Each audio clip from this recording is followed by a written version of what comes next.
Hi guys, welcome to the channel. With more and more printers coming out nowadays that are getting bigger and bigger, the boxes that come in are getting bigger and bigger as well, creating more and more rubbish. So let's find some creative things to do with them, like make a paint box or a photo box out of your old 3D printer boxes. So let's get straight into it. Okay guys, so the first thing you need to decide is which end you want to cut off really.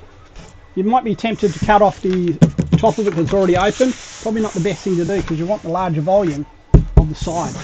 Okay, so the best one I found is the one with all the staples in the side. And just cut down the side and around either side to make your opening.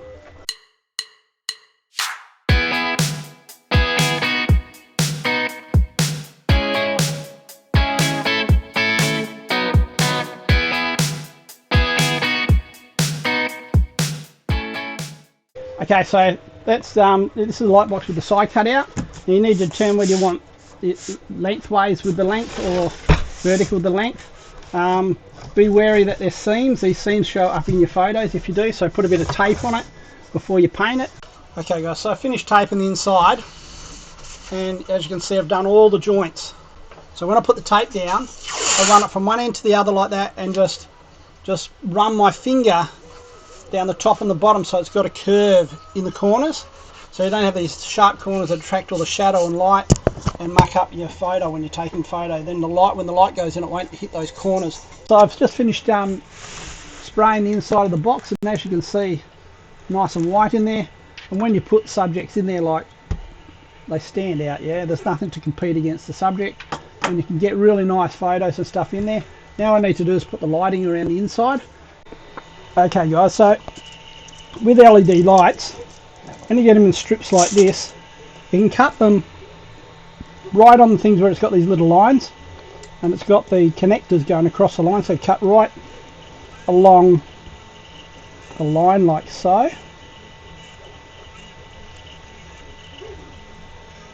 They're nice sharper pair of snips than I've got. These ones pretty old, but you see, so if I put you have a look.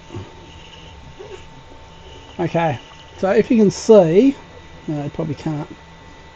Okay, so one's got a tiny little plus on this side, so this is the positive on this side, and that's the negative on that side. So when I connect up my lead, which will be this one, I'll connect it up with the positive on this side and the negative on this side. So I'm going to use the long bit, put that little bit away. So just cut down the middle of, if you've got this stranded wire, and find this just about anywhere. Any hobby shop and stuff will have them. These are really handy if you have a pair of these. They're wire strippers, so you basically put it in, just strips your wire for you like so. So I've got 2 bits of strip wire here, and what I'm going to do is get some crappy old solder I've got.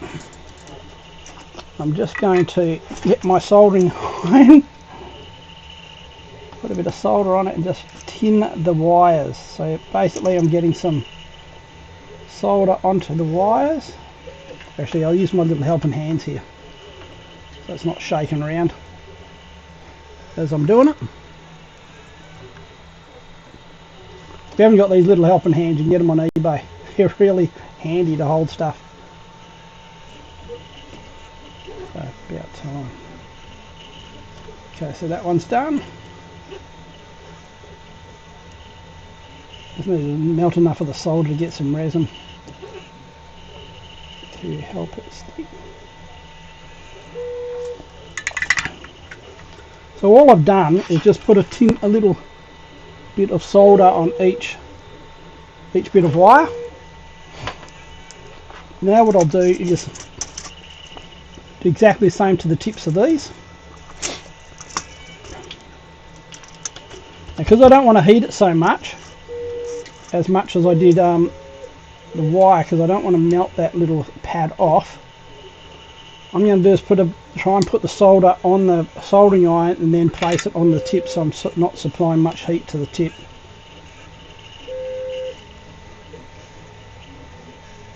Like so. Another little dot, like so. So that's all you really need, and then I can So just a tiny bit of solder. And I can turn it around like this, and God, I need glasses. So if you've got a wire, if you've got wires that are, any of them have got black on, that's usually considered the negative. Yeah, black or brown's negative. So this is all solid red. So I'm going to assume that is going to be the positive. And basically, once I get them close to each other, I just need to apply heat, and it should melt the two together. Hold it there for a little while, then I can let it go, and it's connected. Exactly the same with the other one.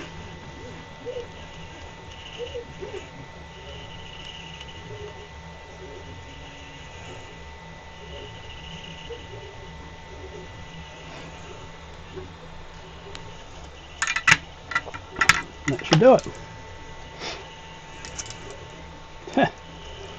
Okay, so you can see I've got them attached and they're not touching. Make sure the solders don't touch in there.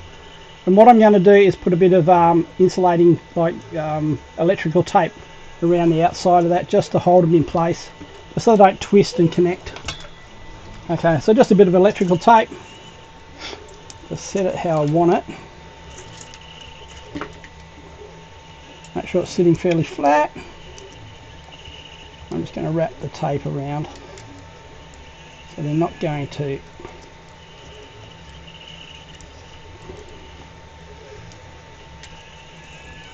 okay.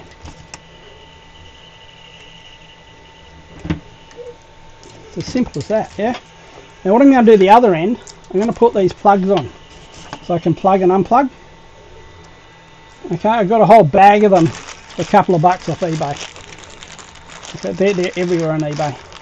So just look for wiring plugs, and you get some wiring plugs. So I'm going to do pretty much exactly the same sort of just did instead of solder. I'm just going to undo that little screw up the top there and just plug them in, making sure I've got positive to positive and negative to negative. They've got to be across wide around the right way.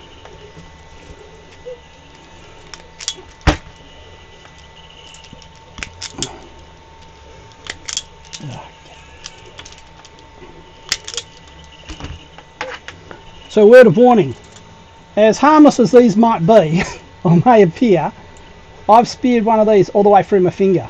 I was doing something like this. I can't remember what I was holding. It was how I was holding it. I must have been holding it something like this, and I was doing that. And I pushed really hard, and it speared all the way through my bloody finger. Went in one end, came out the other. Gee, that hurt, I tell you. So you can see it's got a positive and a negative just indicated there, so nice and easy to remember.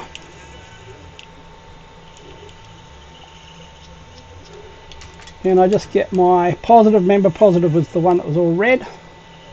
I'm probably going to have to snip it a bit because I think I made it a little bit too long. But I'm just twisting the wires. Plonk it in to see how much needs to come off here, a fair bit. So twist the wires first so they're nice and twisted when you cut them. Watch your eyes when you cut off any bits of wire.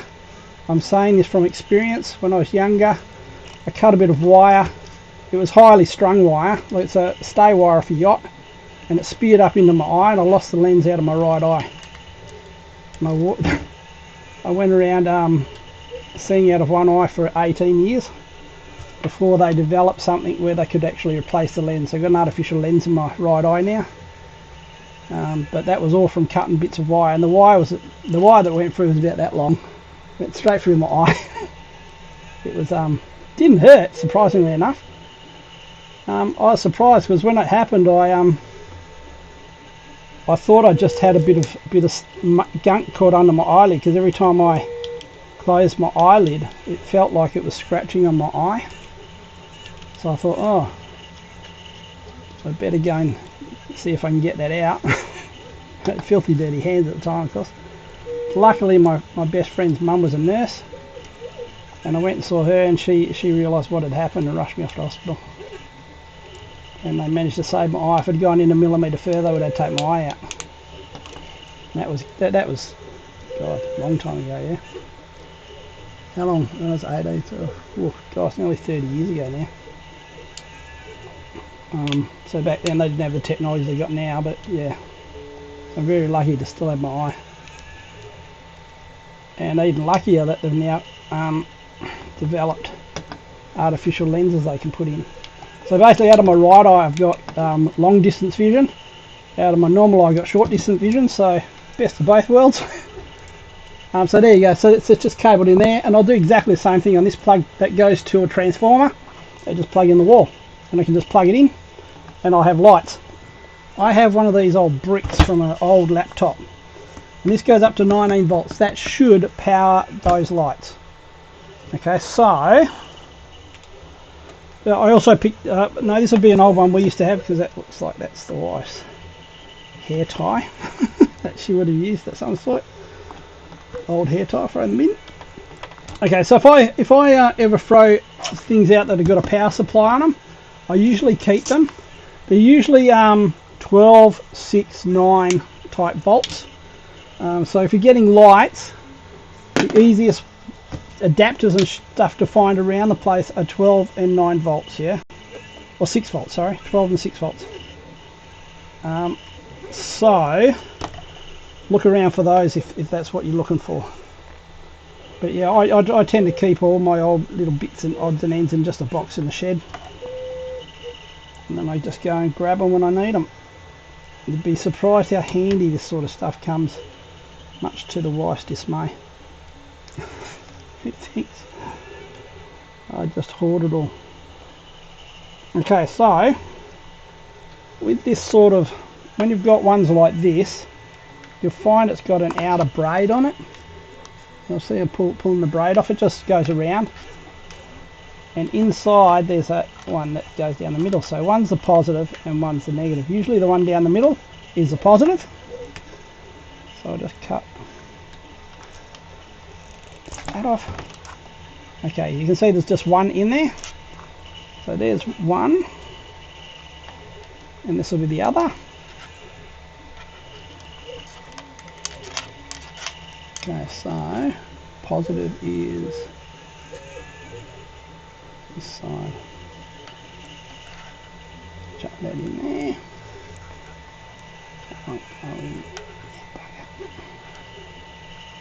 Okay, so it's gone in. Put it up. Chuck it in there like so. Cool. Put it up.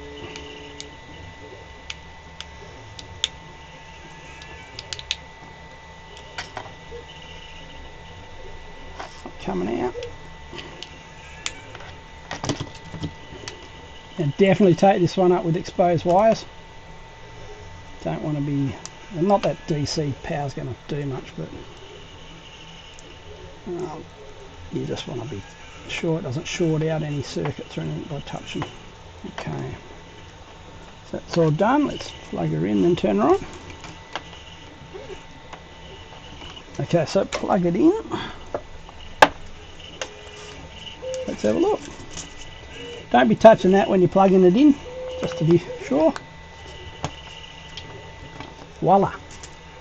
So there's our lights done. So now I just need some hot glue and hot glue it on the inside. Excellent. Okay, so I can unplug. So, power supply cost me nothing. Cable, I would have pulled this out of an old something I would have thrown out. Even if you're throwing out old microwaves or anything like that, they've all got wire in them.